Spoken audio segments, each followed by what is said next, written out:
Good morning, good afternoon, good evening all. It's Bear here, and I'd like to welcome you to my YouTube channel, A Box with No Lid, a channel dedicated to working with, healing from, and creating a greater understanding of the day-to-day realities that complex trauma creates.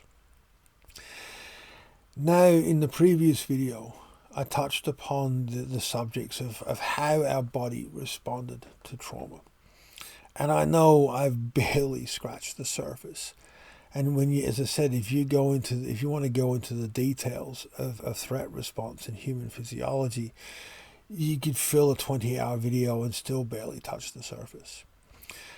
But in keeping this simple, this video, I want to get into the basics of healing trauma, what it is we're trying to create, these scaffolds that we're trying to create. And as I said in the previous video, each scaffold is unique. And a scaffold is a structure that supports us until we are able to support ourselves. So when you start to look at trauma response with fight or flight, those two actionable responses are part of a first group of when you're looking at healing. Because you initiated a physical response, there's like a crack at the door of a scaffold that the body will accept. And we can start to work with that crack, to widen it, to creating a scaffold and the resources that our body will work with to heal. Now, I know in the Western world, particularly in the Western world of medicine, they believe your body can be forced to accept a scaffold.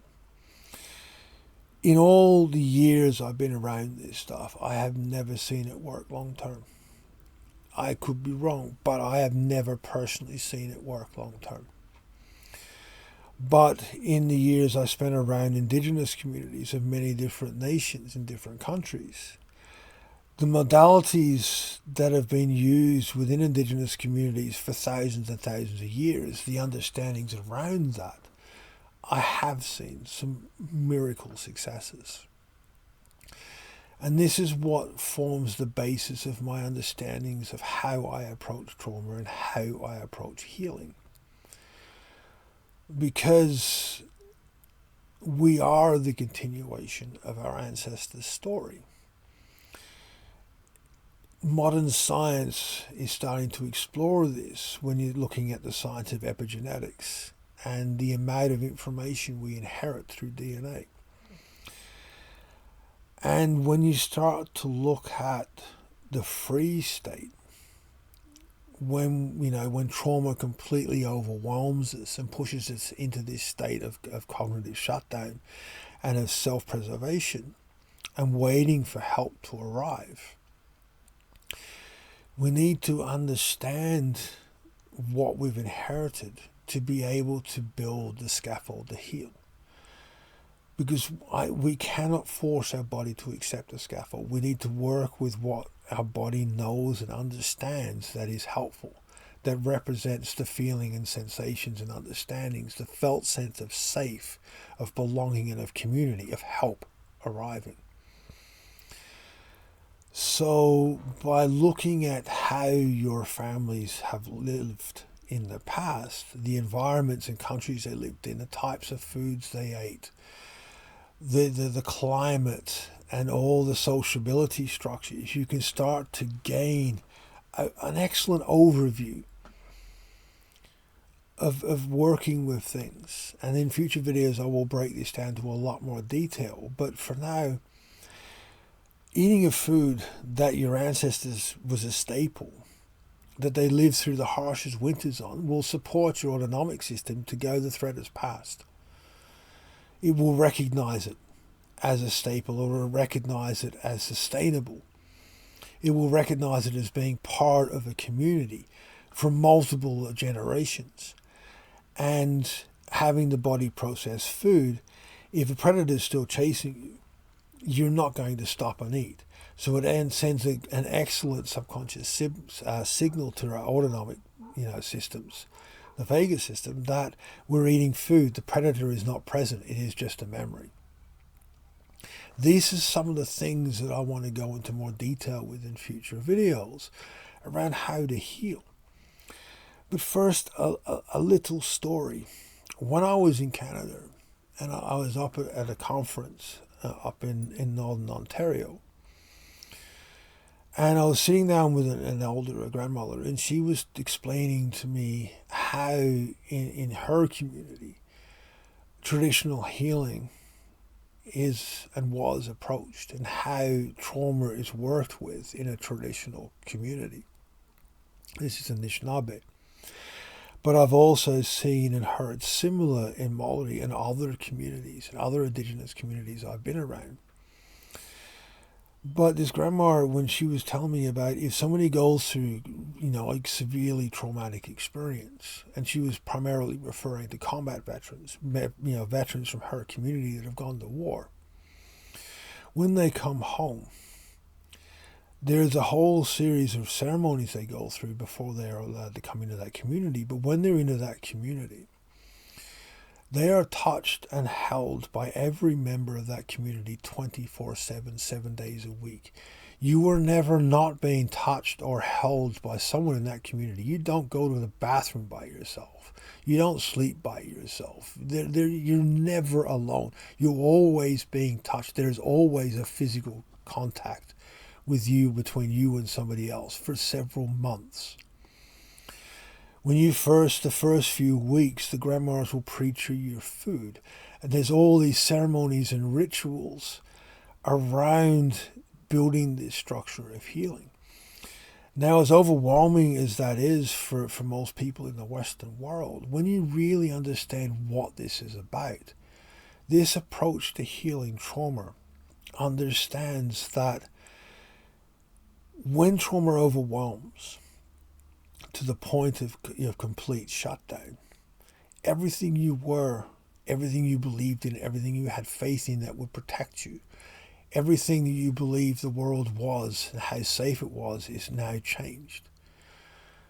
So that person you cannot go back to being before the traumatic event happened. You need to relearn. You are reborn and you become a new person as you heal. And you are brought into that community as a structure of a newborn infant. A newborn infant in a traditional society is never not being held, and held by every member of that community.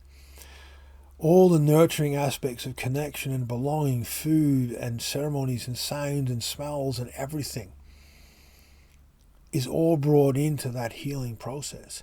So you are effectively going through the most beautiful physical rebirth possible to get the trust in safe and the trust in belonging to be able to release the trauma and heal.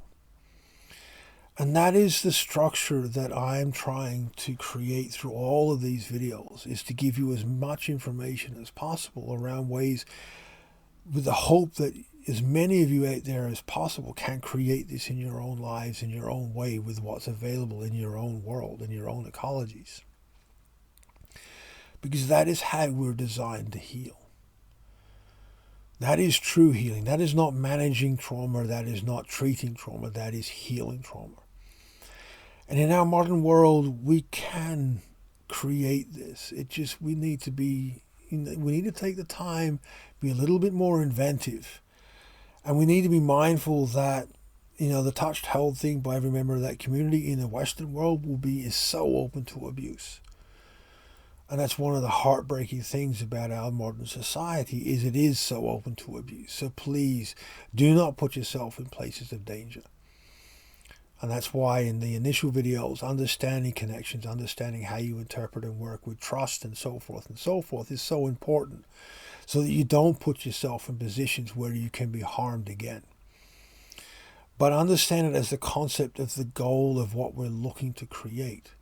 Because in these communities, if you're not a family member of that community, you don't go there for this. You only go if invited, but they do this for their own family members. But as an understanding, if we're all indigenous to somewhere and we all have this cultural base in our ancestry, we all come as far back as we can go. We all come from tribal bases that had this as part of their ecology. because that's the ecology that works for thousands of years. So our body can accept these scaffolds. Our body can accept this understanding of healing. And if we are truly going to work with our trauma, we need to understand how individual we are. And through that individuality, our own interpretations and perceptions of everything that we've inherited, we can start to create that scaffold around that belonging and that safe and that connection, so that help has arrived. As I said, basically everything around the freeze state is to sustain us until help can arrive. We need to find a way to create the help arriving, that our body will recognize that the help has arrived, that we are safe and we are home. If we can create that, we will heal.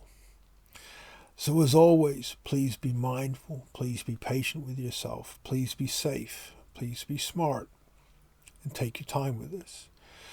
You are all worthy of the time you put into your own healing journey. So until next time, be patient and be kind.